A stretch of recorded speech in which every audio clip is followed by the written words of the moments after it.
มาแล้วจ้ะท่านผู้ชมมาแล้วนี่ถือว่าเป็นโครงการขนาดใหญ่อีกได้นี่ที่จะเกิดขึ้นอยู่ที่ประเทศเฮาเห็นโครงการก่อสร้างเนี่ยก็รู้สึกดีใจหลายจ้ะท่านผู้ชมเพราะว่ามันสะท้อนถึงพื้นฐานโครงสร้างในการสร้างสาพัฒนาบ้านเฮา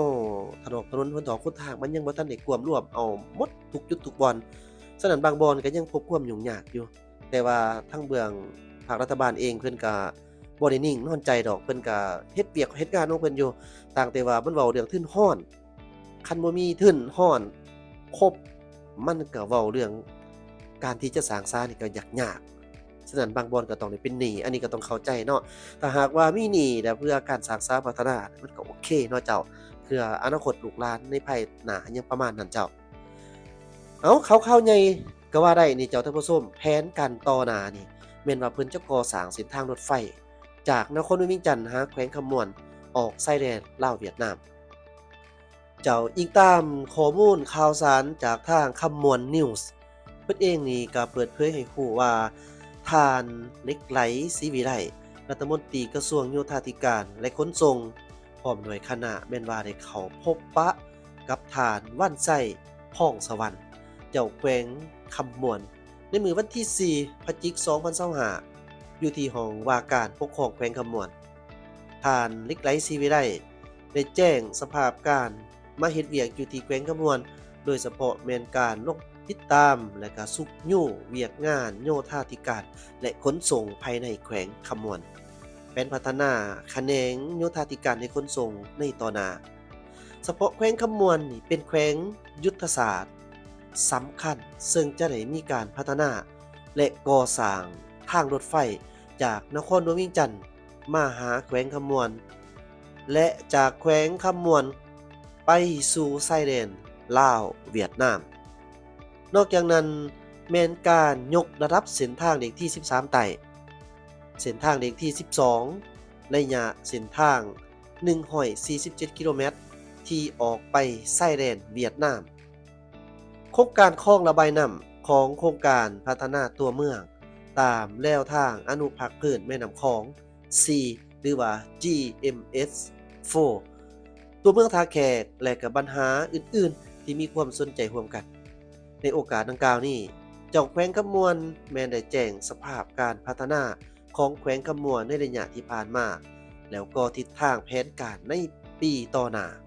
โดยเฉพาะแม่นแขวงคำม่วนถือว่าเป็นแขวงที่มีท่าแห้งทั้งด้านอุตสาหกรรมปรุงแต่งการท่องเที่ยวการคมนาคมการขนส่งนอกจากนั้นแล้วท่านเจ้าแขวงยังได้เปลี่ยนหลายโครงการที่กำลังจัดตั้งปฏิบัติเฮ็ดแนวใดให้สามารถสำเร็จตามระดับขาดหมายที่กำหนดไว้เจ้าสำหรับการเคลื่อนไหวของท่านเหล็กไหลศรีวิไลรัฐมนตรีกระทรวงโยธาธิการและขนส่งในครั้งนี้ขณะการนำกระทรวงโยธาธิการและขนส่งก็ได้เยี่ยมยามแผนกโยธาธิการและขนส่งแขวงคำม่วนลงติดตามการพัฒนาพื้นฐานโครงสร้างจำนวนหนึ่งแล้วก็ได้เข้าร่วมพิธีมอบโครงการก่อสร้างคลองระบายน้ำ DRCWO 01ทับ L 0ที่2ของโครงการพัฒนาตัวเมืองตามแล้วทางอนุพักษ์พืชแม่น้ำคลอง C หรือว่า GMS4 ตัวเมืองท่าแขกแขวงคำม่วนตื่มอีกเจ้านี่สิ่งที่สำคัญที่สุดที่ให้ความสนใจสำหรับข่าวนี้ก็โดยรวมก็สนใจหมดทุกอย่างแต่ว่าสิ่งที่เน้นหนักกว่านั้นแม่นโครงการก่อสร้างเส้นทางรถไฟจากนครหลวงเวียงจันทน์เข้ามาสู่ทางภาคกลางก็คือท่าแขกแขวงคำม่วนแล้วก็ไปจอชายแดนลาวเวียดนามเอาล่ะท่านผู้ชมวันนี้มาให้จำปา AI เพิ่นมาสอกข้อมูลเพิ่มเติมเกี่ยวกับโครงการนี้เพราะแอดมินนี่ให้ความสนใจหลายเพราะว่าก่อนหน้านี้แล้วเฮาก็รับรู้ว่ามีโครงการนี้อยู่แล้วเพิ่นเองก็ได้มีการสำรวจกันมาหลายปีเติบไปแล้วเจ้าท่านผู้ชมสำหรับโครงการก่อสร้างเส้นทางรถไฟนับตั้งแต่นครเวียงจันทน์ไปหาท่าแขกหาชายแดนลาวเวียดนามเข้าไปทางทะเลวุกอันเนาะเจ้าฉะนั้นนี่ก็ถือว่าเป็นทางเลือกหนึ่งในการขนส่งสินค้าและก็นักท่องเที่ยวผู้โดยสารหยังต่างๆก็เห็นได้ว่าโครงการนี้มันเป็นโครงการที่เป็นเส้นทางรถไฟความเร็วสูง แต่ว่าเอาตัวจริงนี่แท้ๆนี่จะเป็นโครงการเส้นทางแบบใดเดี๋ยวให้จำปาของกินหน่อย Channel เพิ่นมาวิเคราะห์และก็ให้ข้อมูลเพิ่มเติมเจ้าสรุปข้อมูลสำคัญเกี่ยวกับโครงการทางรถไฟเวียงจันทน์ท่าแขกแขวงขมวน ไปหาซ้ายแดนลาวเวียดนาม เสื่อมต่อกับท่าเรือวุงอ่างในประเทศเวียดนาม 1. ชื่อโครงการและแนวความคิดหลัก โครงการดังกล่าวซึ่งมักถือเอิ้นว่าทางรถไฟเวียงจันทน์วุงอ่าง หรือเพียงแต่ทางรถไฟลาวเวียดนาม จะเสื่อมต่อนครหลวงเวียงจันทน์ผ่านท่าแข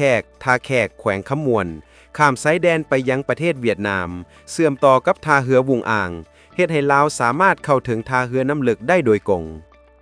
2. ความยาวหรือส่วนของเส้นทาง ความยาวทั้งหมดของโครงการดังที่ได้สนทนากันในสื่อมวลชนคาดคะเนว่าประมาณ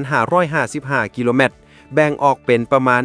312กิโลเมตรสำหรับเส้นทางเยียงจันทน์ท่าแขก139กิโลเมตรสำหรับเส้นทางซ้ายแดนท่าแขกและ119กิโลเมตรสำหรับการขยายในเวียดนามตัวเลขแตกต่างกันเล็กน้อยขึ้นกับแหล่งทุน 3. รูปแบบต้นทุนและการลงทุนงบประมาณทั้งหมดที่คาดคะเนแมนประมาณ5-6.3 ตื้อดอลลาร์สหรัฐขึ้นกับแผนการและแหล่งทุนโครงการดังกล่าวกำลังพัฒนาภายใต้รูปแบบการร่วมมือระหว่างภาครัฐและเอกชน PPP โดยมีบริษัทเอกชนลาวและคู่ร่วมมือสากลเข้าร่วม 4. ผู้เข้าร่วมหรือผู้ขับเคลื่อนโครงการตามที่ได้รายงานในข่าวบริษัทปิโตรเลียมเทรดดิ้งลาวมีรายงานว่ากำลังเฮ็ดเวียกร่วมกับคู่ร่วมมือเวียดนามเช่นเดียวกากรุ๊ปและบริษัทออกแบบให้คำปรึกษาเกาหลีเช่น Yoshin Engineering และ Korea National Railway เพื่อดำเนินการศึกษาและการออกแบบละเอียด 5. สถานภาพสรุปจากแหล่งข้อมูลการศึกษาความเป็นไปได้และบทบันทึกความเข้าใจ MOU ได้ดำเนินในระยะผ่านมาและมีรายงานข่าวเกี่ยวกับการอนุมัติการส่งเสริมโครงการในระดับรัฐบาล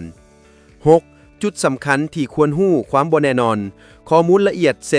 ส้นทางสุดท้ายสถานีขนส่งการซื้อที่ดินผลกระทบต่อสิ่งแวดล้อมและอื่นๆอาจมีการเปลี่ยนแปลงและมักกระจัดกระจายอยู่ในบทรายงานของรัฐบาลหรือนักพัฒนาหลายฉบับตารางเวลาและงบประมาณสามารถเปลี่ยนแปลงได้อิงใส่การศึกษาอย่างลึกซึ้งการอนุมัติจากรัฐบาลและทุนจากคู่ร่วมมือสากลก้อนซุ่มปี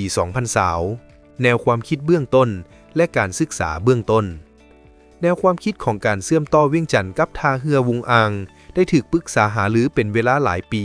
ในแผนการพัฒนาเครือข่ายของลาวเพื่อหันเปลี่ยนจากบ่มีทางออกสู่ทะเลไปสู่การเชื่อมต่อทางบก2021ถึง2022การอนุมัติการศึกษาความเป็นไปได้รัฐบาลลาวได้อนุมัติการศึกษาความเป็นไปได้หรือความเป็นไปได้ล่วงหน้าสำหรับเส้นทางเวียงจันทน์ท่าแขกและการเชื่อมต่อกับเวียดนามการปรึกษาหารือและบทรายงานจากองค์การสากลได้ถือมอบหมายเช่น JICA มีบทรายงานการเก็บกำข้อมูลกลางถึงท้ายปี 2022ถึง2023 MOU และการเจรจานักลงทุนรายงานข่าวซี่บอกถึงการเซ็น MOU และการสร้างตั้นบริษัทร่วมทุนรวมทั้งบริษัทลาวเซ็นปิโตรเลียมเทรดดิ้งลาวและคู่ร่วมมือสากลหรือเวียดนามเพื่อเฮ็ดหน้าที่เป็นนักลงทุนหรือนักพัฒนาโครงการและบริษัทวิศวกรรมหรือสำรวจเช่น Yoshin Engineering และ Korea National Railway ได้ถูกจ้างให้ดำเนินการศึกษาการออกแบบท้ายปี 2023รายงานชี้ให้เห็นว่าการก่อสร้างอาจจะเริ่มต้นในปี 2024บางสื่อมวลชนรวมทั้ง RFA รายงานว่าการก่อสร้างอาจจะเริ่มต้นในต้นปี 2024โดยมีวันที่เปิดเป้าหมายในปี 2026ถึง 2028ตัวเลขแตกต่างกันตามแหล่งข้อมูล